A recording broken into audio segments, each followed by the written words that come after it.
Hello and welcome to another episode of Please Welcome, the show that brings you face to face with talented professionals from our community. My name is Kitty Hart, and I thank you so much for being here with us today. One reason Heroic Productions created Please Welcome is because everyone has a story worth sharing. And each month, Please Welcome features someone who has made a significant impact in their field, someone whose work and insights can inspire all of us. And today's guest does exactly that. We are so thrilled to welcome stage manager and show caller JP Porter to the studio. JP works with Heroic frequently and has nearly 4 decades of experience.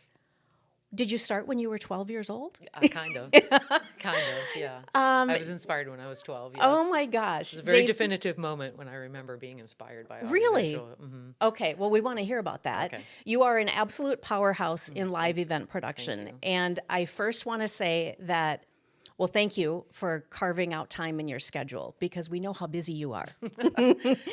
Well, I very much appreciate this opportunity. This is not very many times do the people wearing black, the ninjas behind the curtain, Yeah. get to actually Yes. talk about what we do. And I feel like people don't really know what we do Yes. sometimes. In fact, I always say if you see me, it's probably bad. Like, it's better if you're not seen because we're behind the scenes. Behind the scenes. Yeah, doing everything. Yeah. So, Okay, so let's start right there then. Exactly what do you do? So if someone in your family or a friend says, JP, what exactly do you do? How do you answer that question? it is the hardest question to answer. It really is, because people say, well, do you produce training films? It's like, no, that sort of thing. Anyway, so if I were to try to encapsulate what we do, it's, we're creating experiences for generally corporate audiences. That can be celebratory, that can be informational, that can be a new product launch. It can be because we're suffering from hurricane relief and we need to bring the team together to talk about what we're going to do to help with that sort of thing. So, I come to the table with experience in being a producer, being a photographer, being a audio person, being a video person, being a lighting person, I have. Yeah, going back yeah. again 4 decades, you have. We're gonna talk in detail about this. You have sat in pretty much every seat. So, as of today, so when you are, because I know that you work with the Heroic team on a regular basis. Yeah. When you are tapped to be the show caller, so to speak. Right. Okay, we'll just focus in on that role. Yep. On the show caller. What exactly are you doing from preparation all the way through the day of the show? That's the most important time because I am the hired gun, if you will. Oftentimes I am brought in just to be the voice, right? Just to be the person who conducts the orchestra, to make sure that the crew understands what we're about to do, to make sure that the client's expectations are met, the creative director's expectations are met, that we know exactly what the outcomes need to be and what those expectations are. So my information gathering request very early on is very, very important because in some cases, I have to learn the entire show in one day before I even show up on site. So I need to look at scripts. I need to look at the PowerPoint. I need to see the videos. I need to ask all the questions. Oftentimes, I will get handed maybe a loose agenda that maybe came from the client. And from that, then I have to poke holes in it. I have to find all of the things that I need to know, which is the minutia detail. Sure, presenter A gets on stage, then presenter B gets on stage, and so on. Yeah. But how do I get from point A to point B? How do I let the crew know that we have to do all of these things in a very particular order in order to get from point A to point B? Those are the sort of things that I have to take the time to digest and write down. And when I get to that place where I have been able to look at all of those things and ask questions and come back to some of the stakeholders and say, what do you mean when you say this is going to happen? Because there might be some nuance in there they didn't realize I needed to know. Yeah. But I need to know everything. Right. Every tiny Every little tiny thing. little detail. Yes. And so from that, once I've had a chance to digest all of that, then I make a roadmap for us, which we call cue sheets. So, and it's basically an Excel spreadsheet, and it's broken down in the time it's going to happen all the way down to like 30 seconds. I mean, we work at this level. Yep. What's going to happen next, and how are we going to get there, and what's going to happen next, and then all of the departments that are involved, all of our crew, audio, video, lighting, cameras, teleprompter, graphics, if we're streaming, all of those things need to be accounted for in all of those actions. Okay. And so I make this roadmap for the crew. It gets handed out to all the crew as we start to talk about what the show is. I give them the 20,000-foot view of what we're doing, and then each of the departments then just look at their column. The audio department looks at their column. The video department looks at their column, and they figure out how they are going to get from point A to point B after I've given them kind of the overview. So that's why I need to know everything so that I can disseminate to them, because they're only as good as what I've told them. Right. Yeah. And that is such an important step to just being ready before we step in the ballroom. Right.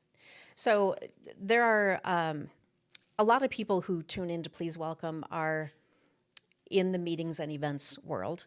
But then there are a lot of people who aren't. And so that's why I wanted to make sure that you really described what you do. And I just want to provide a little bit more clarification too for those of you who may be watching this in replay. You use the word show, and the title is show caller. That's how these productions are viewed. They are no different than any other stage production. And you also use the analogy or metaphor of conducting an orchestra. So there may not physically be a curtain that is being raised to signal the start of a show, but it is a complete stage production. And you even have used the word business theater. So if we go way back 4 decades ago, let's talk a little bit about your past, and give us a little bit more of an insight in that journey from 1985 up to today and all of those different seats that you've sat in. I feel very fortunate to have come up into the business when it was analog, which I'll get back to that in a second. But I'm part of the generation that transferred from analog to digital. My generation of audiovisual professionals, we were on a surfboard in the ocean trying to figure it out. Yeah. Going, as technology has just come at us. And it's been really fun because everybody in our business on my side of the team and the people in black, as I say, we're all intellectually curious people. We're all people that are trying to figure it out. We're all problem solvers. We problem solve all day long because it's live. And, you get a bunch of people together to think about that, and it makes this incredible environment. Anyway, so in my early days, I got to do everything analog, and then we, kind of forged the new path of digital, and now we're in this unprecedented digital world in which we live, which is fascinating. I love this business. I love everything about it. I'm always trying to learn something. And you walk into a room and I get wowed, and that's, I'm wowed maybe at a different level than the attendee. But my early days, I did it all. I crawled on the floor and I plugged wires in and I, did all that. And because I did that, and I guess getting back to your question, because I did that, it allows me to, to have sat in every chair. So because we all just kind of jumped in, it's a team sport. Production is a team sport. Yeah. And we're all in it together. It's no question about it. And having been an audio person at one time, now as the show caller or the producer, I know I know the pressure of Yeah, that job. so I important. know what that person needs. I know that person needs time to ingest content or, trim audio cues for their play-ons or, things like that. Yeah. I know what the video person needs. I know what the projectionist needs because I used to align the projectors. I did that. So I have immense empathy for the people on my team. Yeah. I'm just the voice. I just know the information. They're the people who actually know how to execute and Yeah. know what to do when it comes time to do it. Yeah, and you're relying on the expertise that they have in their specific area. Very much so. Yeah. Very much so. So you mentioned that the industry has changed so much, moving from analog to digital. What were some of the biggest shifts in there that you've seen over this time? Well, as we say in this business, everything changes but the deadline. And so change just happens at a much faster pace now. And change is expected. People are expected to be able to accommodate change. If you don't like change, you can't be in this business because that's all it is. And so drawing on my long experience in this business gives me understanding of how to get there. Because again, we're up against the clock. I mean, we don't have time to think so much. We have time to react. And if I have a base of experiences in my brain and in my heart of, oh, this is how I got out of it last time, boy, I draw on that in those moments of when change is happening because it's live. Right. And there's someone on stage who something just happened or they didn't do it or it didn't happen. What are we doing? Yeah. Our industry is built on knowing how to adapt and knowing what you do when things go wrong is what defines how good you are. Yeah. Yeah. Because everything's great when everything's great. But do we have a team? Are we a collective that knows what to do when the pressure's tight, whatever that is? So I would say that has been one of the biggest things over time is it's gotten way more condensed, more compressed, less time, Okay. more changes. Yeah. That presents its own challenges, of course. And all of the amazing technology that we have now, just from a visual standpoint, I think that's probably something that's been fun to watch evolve. Oh, it's amazing as well. It's incredible. What are some of your favorite things to see on show site when you're like, ooh, this is going to be fun? Well, I mean, I came from slides, right? We we used to like literally shoot a photograph in a camera. We would have to take it to the lab. It would have to get processed. It would have to come back. I'd cut it up. I'd put it into a slide mount. I'd look at it through a slide loop, make sure there's no dust in there, and then drop it in a tray. Wow. And now I walk into a ballroom and I see a 90-foot wide LED wall or projection mapping where you can wrap an image around not a flat surface. It's incredible. Yeah. It also takes time to do all of those things. Yeah. And on one hand, technology has given us more tools in the toolbox, but it also has complicated things quite a bit, which is why I feel like sometimes our crews are quite large because of the amount of technology that's involved in the production. Okay. Not every show is just a couple of screens and So what would you say is the range from this is just a fairly small show with a small crew to what's the biggest that you've worked on? Oh gosh. I've been in a room where there's 65,000 attendees sitting, 65,000 people sitting in a chair.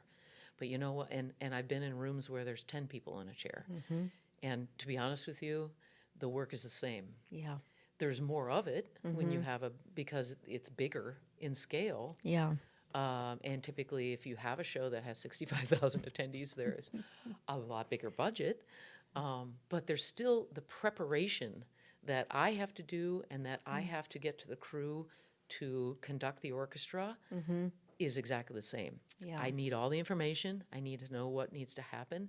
And then I need the time to tell that to my crew. Here's what we're doing. Hey, team, here's the 20,000-foot view of this show. Here's the client. Here's their expectation. Here's what happened last time that we want to make sure doesn't happen the next time, and maybe that's why we're in the room. There's a number of reasons why we have that production meeting before we even get started.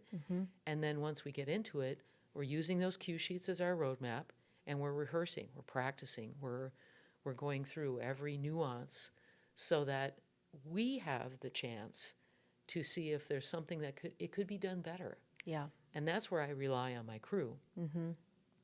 I have to stay at the 20,000 foot view level because I have to be able to see the two trains coming down the track. Right. I have to be able to see the executive presenter who's on stage. I need to be able to see the screen in front of me that has the camera shots, the 3 cameras, the graphics main and backup, the what's going to screen, what's going to the teleprompter. I need to be able to see all of that out of this eye. Yeah. And this eye, I'm looking at the person who's walking out on stage, and it's kind of, sometimes I talk with my hands quite a bit, but I feel like when I'm on a show too, I'm emoting with my hands, because there is a fluidity, there is a rhythm to a show. Even if it's just the most basic of business meetings, there is a rhythm. Sometimes there's an opening video. Sometimes there's music that brings the executive out. Sometimes you're timing when the executive lands on the stage, because there's a part of the song that he or she wants to walk out to. There's a lot of poetry in what we do, even though it's just a business meeting. Yeah. The reality is it's not just a business meeting. Right. And the better, the more that the production team understands that and feels the same way, it will create a better experience. We were talking about this a little bit before we went live. You're creating experiences, and that's why those transitions are so important, and the music and the lighting and the visuals. Talk a little bit about, so again, in the modern world where everything is digital and we all have screens in front of us at all times, seems like it's pretty hard to keep people's attention in today's world. Now, a lot of what we've been talking about here is in-person live event, but virtual is also something that you do. Yeah. What are some of the challenges there?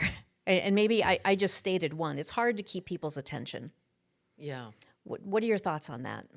That's an interesting conundrum, I think, that we're all faced with as event professionals.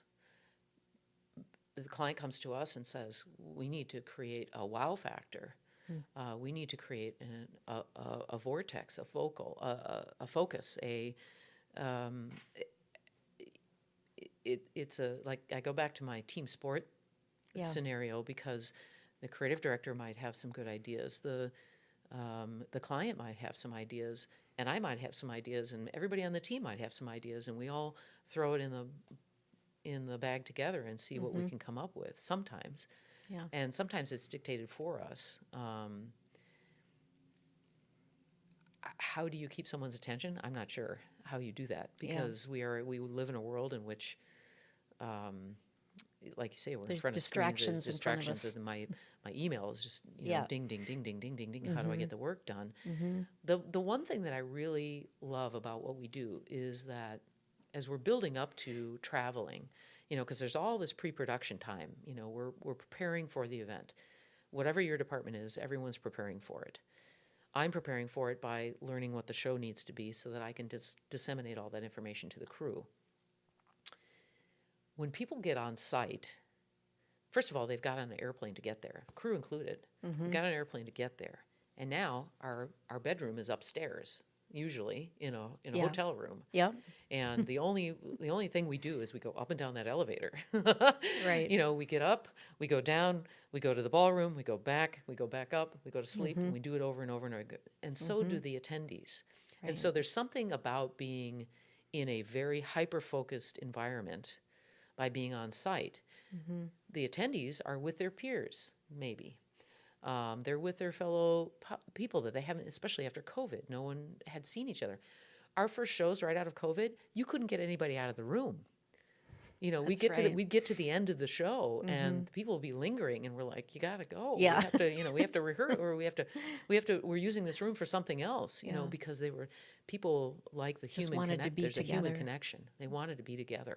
And so what I think was the hardest part during virtual era is that we didn't have that. We tried to create an environment where we were together because we were all working from home. We were all, who knows? We didn't know anything about Yeah. how this was going to go. We were out of work for a while until we figured out that, wait a minute, we can do this. And we did it. We, again, drank from a fire hose, figured out how to do it, came back to our clients and said, we can do better than just Zoom. Yeah.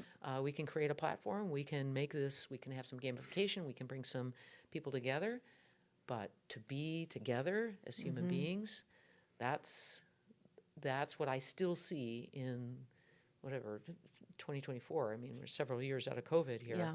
People are still longing to be together. And Yes. so I say that alone makes people focus. And then the door's open, the music's going, the lights are moving, and maybe there's some visuals on the big screen, and people are like excited. Yeah. You know, they're excited. And I love that idea that we go into a beige box at a hotel and create an experience. You really do transform a room. I mean, you're right. So, most of these meetings and events will take place at a large convention-style hotel where you're walking into a beautifully designed ballroom, but it's Lovely carpet. carpet, It has the and best carpet. and some big chandeliers, and it truly gets transformed. So, it's fascinating to watch that process take place, and it's fascinating to watch you in your role. So anytime I've been on show site or anytime I've been at an event as an attendee, I've always enjoyed watching, like, if the director or if the show caller is in the room, at the back of the room, but if they are there rather than being behind stage, I always think that it's interesting to watch the focus, the laser focus. Laser focus. How do you manage the stress? Because you talked about it a little bit ago. You have your eye on so many things. And to use another analogy, you're like the quarterback of the whole situation. much so. You're calling the shots. You're setting the beat, all of that. How do you manage the stress? Well, Is it just natural to you? There's a saying that's out there, and I tell this to presenters too.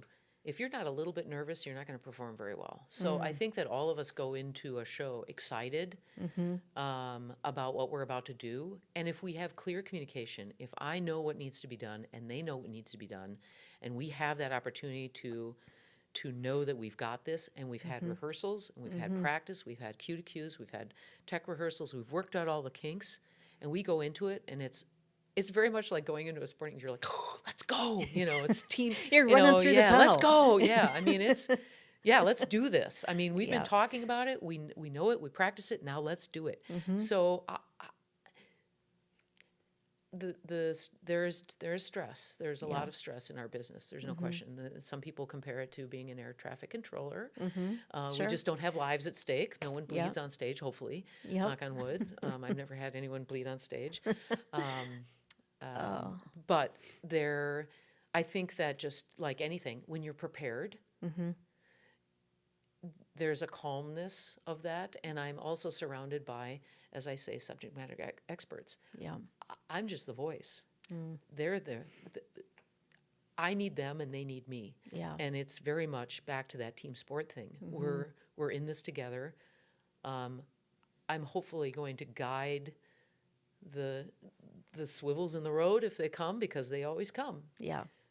It's live. So, and you have regular clients that you work with. We know that you work with Heroic. So the trust factor is key. It's big. When you are working with teams that you've worked with before, you know what you're going to get. You know there's trust that has been developed. If you're working with a new team, so again, back to the quarterback. If you're the new quarterback on the team, how do you establish trust? That's the hardest part. I'm often just hired as the voice. So, and I walk in the room and I'm like, how you doing? I'm JP, I'm JP, I'm JP, I'm JP. What do you do? what's your name? I make sure I introduce myself to every single person on the crew Okay. if I walk in cold. If I walk into a heroic show, then it's hugs. Yeah. Wazzy, Kirk, Randy, it's Bex. Randy, it's Bex, it's everybody. Yeah. It's my family, right? Yeah. This is a business of family. But if I'm walking into a room where I don't know anybody, I very quickly have to not only calculate who are maybe the folks that might need a little bit more coaching, a little bit more guidance, and who are the people that I know are going to be my rock stars. And that's just comes from experience. Yeah. I'm good at that. I'm good at reading people, and my job is not to push down. My job is to lift up. My job is to make people perform at their best. Oh, I love that. And that's key to my position is you have to figure out if someone needs maybe a little bit more information because they haven't done it as much, and that's okay. They're learning. We need people to be coming into this business. You don't start out an expert, but you learn by watching other people, and you learn by listening. And I spend a lot of time listening to so that starts the trust connection between me and the crew. Flipping to the other side, there's also a trust that has to build with the people who are going on stage, the presenters. Okay. And I do want to talk a little bit about that. Yeah. Because sometimes I think a lot of people probably don't even think anything about that. Now, if your client has hired Mel Robbins and she's going to give your keynote, very comfortable. Right. She does it all the time. That's different. But you will encounter corporate executives who are very uneasy with public speaking. They know it's just something they have to do. They don't want to walk out onto that stage. Right. And others that are just nervous and unpracticed. How do you help them? That's my favorite part. It is. Yeah, I love the opportunity to, and this often may be more in the role when I'm executive producer, but if there isn't an EP or Okay. I'm playing both roles, show caller and EP or something, I love the opportunity to meet the presenters ahead of time, whether that's through rehearsal or just an executive briefing, because the first thing I say to them, I look at them square in the eye and I say, the only reason that we are all in the room, me and my 25 crew in behind the screen, is to make you look good and sound good. That's it. All eyes are on you. Yeah. So you can just go out on stage and be your subject matter expert. You don't have to worry about all this stuff. Yeah. That's our job. Yeah. And so I have visually seen shoulders go from here to here and an exhale when the executive knows that you are sincere when you said, I'm hanging on every word, literally. And that's my job in the back of the room is to pay attention. And if something's happening over here, I see it coming. It's back to being me flying 20,000 feet. Yeah. I'm looking at the person on stage, but I'm also seeing maybe something's coming over here that I wasn't expecting. That sort of thing. So it's very, very important because imagine if you were a corporate executive and you've been asked to present something, even if you might be the expert of whatever it is that you're speaking about, you have to get up on stage into the lights with a microphone. You're hearing your voice for the first time, maybe bounce around the room because it's a big room. All eyes are on you. And the lights are blinding you, and now you have to remember to push the button or advance your slides and say what you wanted to say, and that's nerve-wracking. And do you find too that a lot of times they don't want to rehearse? Yeah. More and more. More and more, really. And more. Yeah, back to your thing about we're busy. Everyone's just constantly getting emails and Teams messages and Zoom calls and, whatever it is, that Slack, you got a Slack channel over here and it's constant. Constant. And so people don't realize that they need the time to just focus on what it is they're supposed to do.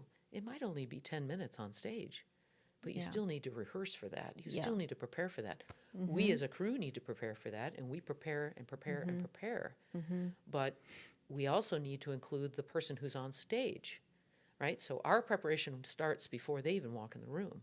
They walk in the room, now our preparation goes together. Right. And when they let us know what they're going to do and we let them know what we're going to do, suddenly it's this cohesive presentation, Yeah. and they feel good and we feel good, and it goes off. Yeah. So if you skip that step where we don't get the opportunity to speak with the presenter ahead of time, even if they're a seasoned vet, we still want to see them, hear them. I want to say, hi, I'm JP. Yeah. I want to introduce myself to them. Yeah. And just let them know, hey, we're here. And by the way, I noticed that you have a video in the middle of your presentation. Just give me a line that says, and let's take a look. Or, Yeah. little coachy moments. Yep. If your microphone goes dead, there's always one in the podium. If you're dry, there's water over here. Please help yourself. There's a clock down there. Little things that even the 5-minute briefing helps. Yeah. And if all of those things are done, it's amazing how much more enjoyable the whole experience For can everybody. be for everybody. For everybody. And they might actually find themselves saying, hey, This was okay. this was okay. I look forward to doing this next year. I was supported. Yeah. Because, Yeah. I have people backstage that are making sure their tie is straight and their mic is right, Yep. and help them Yeah. out before we part the curtain or break a leg, and out they go on Yeah. stage. Yeah. That's- And often in those cases too, that executive will say, we need this team again next year. yes, I don't want to do this without them. that is the best thing we could ever hear. Yeah. Is the first dance is always the hardest, right?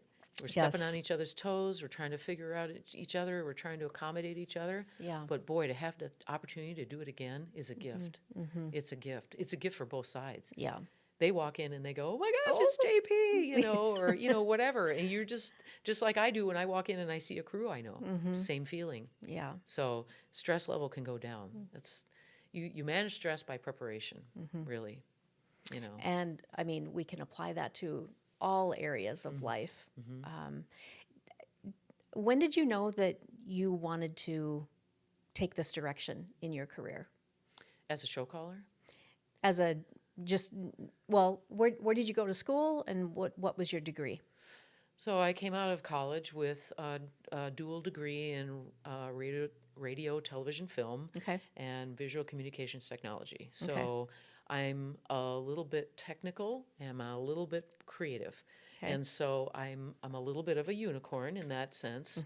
And I apply that to my daily life in production, because you need to be a little technical and you need to be a little creative. And so how did I know that I wanted to do this? It just kind of happened organically to me. Okay. I mean, there was a moment, there was a signature moment when I was 12 years old, and I went to see the King Tut exhibit. This is centuries ago. of Okay. course. King Tut artifacts toured the world, and they Okay. came to the United States. I grew up in Milwaukee, and it came to the Chicago Museum. And so my mom and I drove down, which is only an hour and some change from Milwaukee. And the first thing you did when you came into this exhibit was you watched basically like an introductory presentation about King Tut. So you got kind of a primer. Okay. And so you went into a theater, and the lights went down, and there was this huge widescreen. Now, this is slides back then. It was multiple slides. It was a widescreen slideshow. And all these slides start going, and I'm 12, and I'm like, whoa. So I spent the whole time looking up at the booth, which was back there, where all the projectors were, and all Yeah. the lights were flashing. Yeah. And I was like, Mom, this is because there's sound, there's a soundtrack, there's music, there's visuals, there's this whole experience in a theater. And I was like, this is what I want to do. I mean, the light bulb went off. Yeah. And then I just kind of made it happen, because Wow.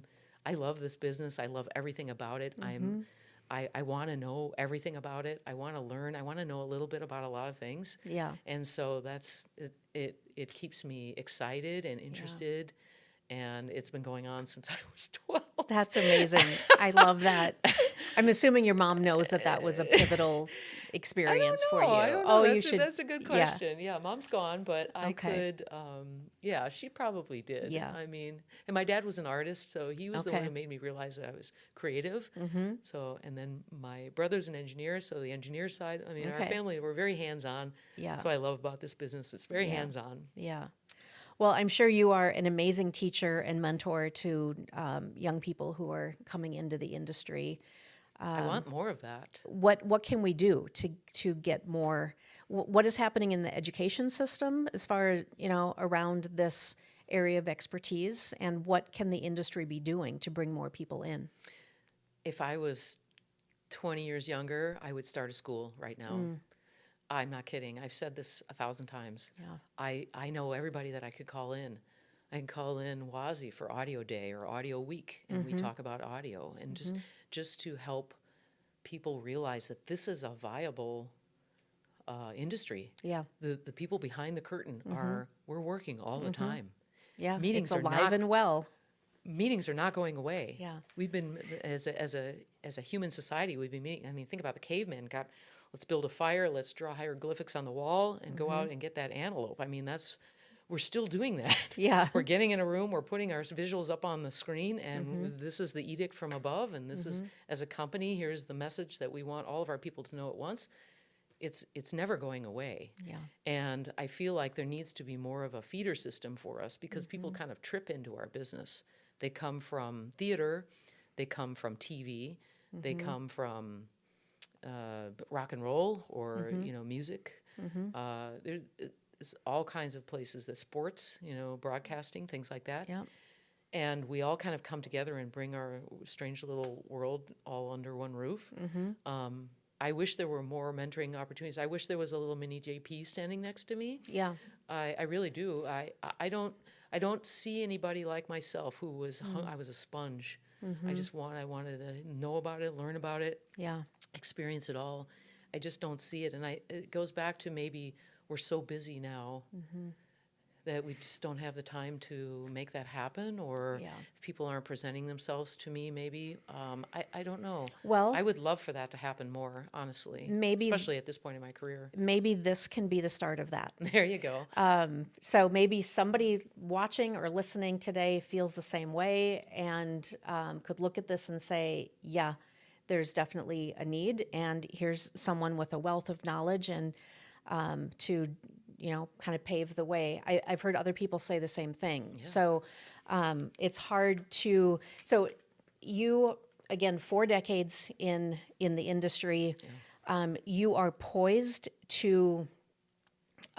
You are doing the best work of your life right now, right? Because of all that experience that you've had, and you are in the best position to teach others and train others and mentor others and lift people up. That's your job, and you do that very well in your job. And maybe here's an opportunity for us to help the industry as well. I've had people say to me, "Well, is our meetings and events back?" Yeah, meetings and events have been back for quite a while. Oh, yeah. For quite a while, and yeah. and just continuing to grow. Oh, my gosh. Yeah, since COVID. I mean, Yeah. we obviously had that gap there, but As soon as those restrictions were lifted initially, everybody was back because We wanted to be back. Oh, you yeah. touched on it. Yeah. People want to be together. yes, Yeah. yes, absolutely. So Yeah. I would love the opportunity to mentor more. I'm a person that always wants to learn, so I'm still learning, even though I might have 4 decades of experience under my belt. I'm still learning. I'm still asking questions. yes, Every time I walk in the room, I ask, "Whoa, what's that? What does that do?" it's a good way to live life. Oh, it's fantastic. Yeah.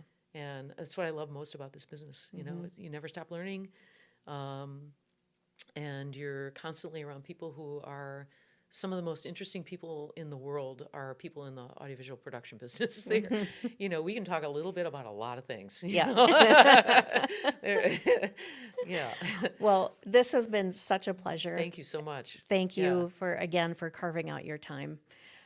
We know how busy you are. Thank you all also for tuning in with us today, or if you're catching this in replay, please share this content with others. There are so many in our community in meetings and events, which is a form of marketing. Let's share this far and wide. And you heard the mission here that we could help jumpstart.